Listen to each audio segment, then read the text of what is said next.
ako, hindi ko matunton. Ah, naligaw ka. Kaya naikot ko lang dyan. Pwede makiram susi, sir?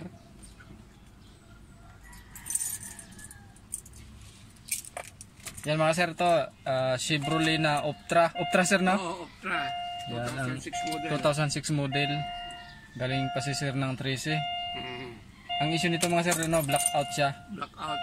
Pag mainit, pag yung galing sa araw, Pag nabilad sir. pag nabilad, nagana. Yan, dun siya nagana daw pagka nabilad. Nabilad. Nabilad ng matagal sir, no?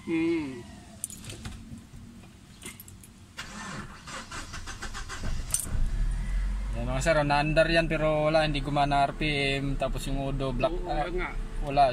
wala rin display yung udo. Wala lahat. Yan, yung dalawa wala rin. Pati speedometer sir, hindi rin nagana. Hindi. Pero kung ako yung mainit na, yung nagana na. Yan, saka nagana pag mainit na. Yan, galing na si sir sa biyahe sa 13, kakarating lang niya. Pero wala talaga, hindi talaga gumana. Pag nabilad ng husto daw, saka gagana. Oo.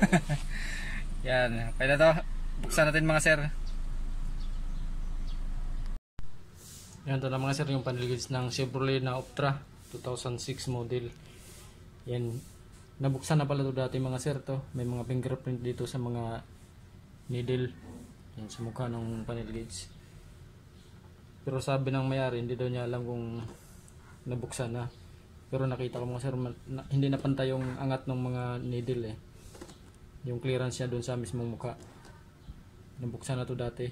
Kasi second hand daw na nabili to. Baka doon sa dating may-ari. Baka dati ng issue siguro to. Buksan na lang din natin mga sir para tingnan natin kung kaya pang i-repair.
Yan, okay na ito mga sir, i-assemble ko na lang to para matesting na dun sa unit.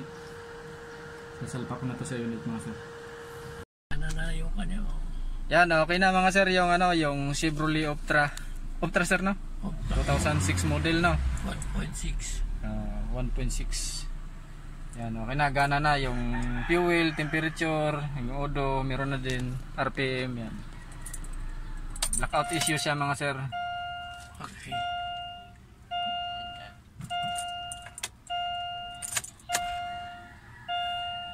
Yan, okay na siya. Yan, gana na.